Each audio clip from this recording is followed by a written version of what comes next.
இன்னைக்கு சுப்ரீம் கோர்ட்ல ஒரு ஜட்ஜ்மெண்ட் குடுத்திருக்காங்க. அதாவது இனிமே அரசு பள்ளிகளில் வேலை பார்க்கக்கூடிய ஆசிரியர்கள் கண்டிப்பா டெட் பாஸ் பண்ணியிருக்கணும் அப்படின்னு. சரி சார், ஆல்ரெடி வேலை பார்த்துட்டு இருக்கவங்களுக்கு இது பொருந்துமா அப்படின்னா, ஒரு ட்விஸ்ட், பெரிய ட்விஸ்ட்டா என்ன அடிச்சிருக்காங்கன்னா, ஆல்ரெடி வேலை பார்த்துட்டு இருக்கவங்களும் இனிமே டெட் எக்ஸாம் எழுதி பாஸ் பண்ணி தங்கள் வேலையை தக்க வச்சுக்கணும் அப்படின்னு சொல்லியிருக்காங்க. யார் யாருக்கு இது பொருந்தும் அப்படின்னா, இன்னும் 5 ஆண்டுகளுக்கு மேல், அதாவது 55 வயசை தாண்டிட்டா பிரச்சனை கிடையாது. ஏன்னா 5 வருஷம் தான் அவங்க வேலை பார்க்க போறாங்க. அவங்களுக்கு பிரச்சனை கிடையாது. இல்லைங்க, எனக்கு 55 வயசுக்குள்ள இருக்குது, இன்னும் ரொம்ப நாள் நான் வேலை பார்க்க போறேன் அப்படின்னா, அவங்கலாம் இந்த டெட் எக்ஸாம் கண்டிப்பாக கிளியர் பண்ணி தங்கள் வேலையை தக்க வைத்துக் கொள்ளணும் அப்படின்னு சொல்றாங்க. சரி, 2012க்கு அப்புறம் தமிழ்நாடு அரசு என்ன பண்ணுது அப்படின்னா, இந்த டெட் அப்படின்ற எக்ஸாமை அறிமுகப்படுத்துது. அப்படி அறிமுகப்படுத்தி டெட் மூலமாக தான் நிறைய பேர் வந்து வேலைக்கு சேர்ந்துருக்கிறாங்க. அப்போ 2012க்கு அப்புறம் எடுக்கப்பட்ட எல்லா ஆசிரியர்களும் டெட் பாஸ் பண்ணி தான் வேலைக்கு போயிருக்காங்க.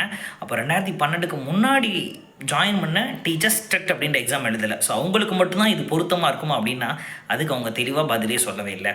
சரி, இதில் யார் யாருக்கு எக்ஸப்ஷன் கொடுத்துருக்குறாங்க? சிறுபான்மையினர் நடத்தக்கூடிய, அதாவது மைனாரிட்டி இன்ஸ்டிடியூஷன்ஸ் நடத்தக்கூடிய ஸ்கூல்ஸில் ஒர்க் பண்ணக்கூடிய டீச்சர்ஸ் கண்டிப்பாக டெட் பாஸ் பண்ணியிருக்கணும் அப்படின்றது இப்போதைக்கு அவசியம் கிடையாது. அதுக்கு ஒரு கமிட்டி போட்டு டிஸ்கஸ் பண்ணுறாங்க. மேலும் இந்த டெட் அப்படின்ற நியூஸ், இந்த டெட் எக்ஸாம்னா என்ன, இதில் என்ன சிலபஸ் இருக்குது, யார் யாருக்கு இது என்னென்ன சிக்கல்களை ஏற்படுத்தும் அப்படின்றத நம்ம சேனலில் ஒரு லென்த்தியாக ஃபுல்லாக டீட்டெயிலான வீடியோ போட்டிருக்கேன். உங்களுக்கு டவுட்ஸ் ஏதாவது இருந்தாலும் கமெண்ட்டில் நீங்கள் போடுங்க. அதை பார்த்துட்டு உங்கள் டவுட்ஸை நான் கிளியர் பண்ணுறேன். மேலும் இது மாதிரி இன்ட்ரெஸ்டிங்கான ஃபேக்ட்ஸ் தெரிஞ்சுக்க நம்ம சேனலை இணைந்து கொள்ளுங்கள். நன்றி.